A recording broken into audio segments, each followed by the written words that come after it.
it's never the case. And yeah, So, how do the older queens treat you? the older queens are definitely one of the nicest queens in the community, I'll say, because they have been in the game for so long, especially the colored queens. They've Hmm. experienced a lot worse than I probably have, like when it comes to racism or sexism or anything, or internalized homophobia. Like so, just having them there as pillars makes it easier for me as a younger person in the Hmm. community to thrive because they're the ones I go to advise. They like I may be young and me in with the trends, but at the end of the day, they are the pillars of drag. They have been in the game and the business for so many years. So having them as mentors and advisors has just been such a great opportunity for me as a young drag performer. Okay. Now, I heard you say something in the beginning of the last question. I Yeah. heard you say colored. Why did you say colored? Uh, Well, as a person of color, as a black person, I just feel like anywhere I go, the first thing people see is my skin tone. What, Okay. so it you and it's a lot more different when you are a black person. Do you understand what I'm saying? Because Hmm. you could be Asian, you could be brown, you're still lighter than the black person most of the time. So Okay. like there's this sense of colorism that I've seen in the community sometimes. Just Hmm. like the lighter Asian girl might get more recognition than the the black person just happens to be who just happens to be black. And even though there's still people of You're color, cutting out. and even though there's still people of color, like the skin tone and how dark or light it is usually comes into place. Do you understand what I'm saying? Hmm. Yeah, Okay. Now, something that I saw that are you a student at George Brown now, or you finished? I'm done school. Okay. So Yeah, what did you major in? I majored in fashion design. I'm sorry? Fashion design. Oh, fashion design. Yeah, So, fashion design. so, Yeah. so what do you plan on doing with that? I don't really have any major goals with that right now, but Okay. as of now, I want to be able to merge those two things together. Like Hmm. as Luna Dubois, all I've been doing with fashion lately is just going to events. I get invited to shows and magazine parties, so literally any fashion event that happens in the city. So I go as Luna, so I go as like a personality or a fashion icon, if you want to say that, because it's just really about the looks for me most of the time, but I also want to start making my own looks and you know, merging that with my drag and yeah, Okay. So you want to be an entrepreneur and have your yeah, own fashion line. yeah, in the Now, long run. okay. So now that drag is in the mainstream with RuPaul, Yeah, and we understand, you had a post about. I'll get to that in a minute. yeah, The racism within the village of Toronto, well, within downtown Toronto, our gay village here. yeah. Now, but what I want to talk about before that is, do you think, because drag in Toronto is dead, and now even the bar that you were working in, Cruising Tango, that bar might not open back up. And Toronto is overrun with drag queens, all Yeah, fighting for these little stages and these little spaces. yeah. But yet, RuPaul has told you, as a young person, you can have the world.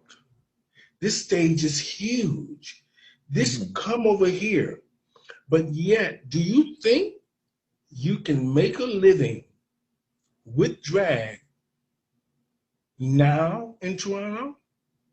Uh, that's a very good question. Also a very tough one. It honestly just comes down to the status of who you are as a queen and what opportunities you're able to get. Like if you are someone that's doing for a long time and you're popular, you probably could make a living off of drag. now with the world right now, coronavirus, we're all not doing anything. I could not even answer that question. Like before the pandemic, I was only doing drag. I intended on getting another job for the summer to make ends meet, but that could not happen for obvious reasons. So now we're kind of just stuck at home and just doing online drag. And as far as having the world as a stage, if that opportunity ever comes, absolutely. Well, and now thankfully we have Canada's Drag Race, so maybe some of our girls will get on there and be recognized all over the world. Now, we hope that happens, but I've been Yes. in this community 31 years, Yeah. and I've seen it come and go. Mm.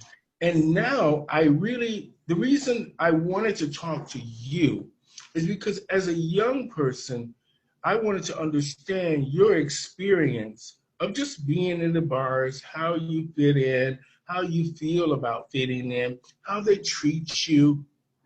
And it's just the mere fact of your connection to Yeah. our community, which is a very important thing, is to be connected to your community, Yeah, whether it's for absolutely. resources, opportunities, the mere fact of your social life, the mere fact of just being who you are in our community where you can feel comfortable. Now, in the last 3 months, 4 months with the coronavirus, and now the protest. Now, did you take part in the protest? I couldn't for the first one because I was performing for a fundraiser for the Black Lives Matter movement. So I was to kind of join something at that time, So yeah, but I could not be at the protest Okay. after it. Now, where is the issue? How do you feel about the community in general? The downtown village, how do you feel about that in general? And do you mean in terms of racism or just culture or? No, I just want you to just say if Luna Dubois is walking down Church Street, how do you feel? It's Well, different. When I first came to Canada 30 years ago, and there yeah. was no Church Street, there was Isabella Street. Hmm. Isabella and Young is where Yeah. we hung out. Now, when I was on Isabella and Young, I was young and everything was amazing, and I was so happy I fit in, and I was Yeah. discovering myself. Now, you, Luna Dubois, is walking down Church Street, but let's just say before the pandemic, because this is an aftermath of something that everybody's going through. But before that, how did you feel just going to the clubs and the village? Uh, I felt like safe in the community. I felt like I could walk anywhere, go anywhere, no matter how I look or how I'm dressed. Like it felt like a safe community. And I feel like Toronto as a whole is very accepting in terms of culture and sexuality and gender. But at the end of the day, there are still some clause here and there that need to be adjusted and fixed. But overall, it's a pretty great city. Okay, now that you say that, Yeah, this is where I want to go to your post. yeah, I saw the post about you felt that the community or the bars themselves are racist, maybe towards you or just towards what you observe. Now, yeah. can you explain that to me? So to be more specific, it was just about the drink and O'Grady's, and mainly not even the staff, just the owner. When like I said, if you saw my post, I said when I started drag, I started at the drink, and when I started performing there a lot for the open stages, I started getting gigs, and I started noticing that this man Can you was. talk into the microphone? Oh Keep yes, talking. okay, yeah. So when I started performing at this bar, I started noticing that this man wanted me to perform there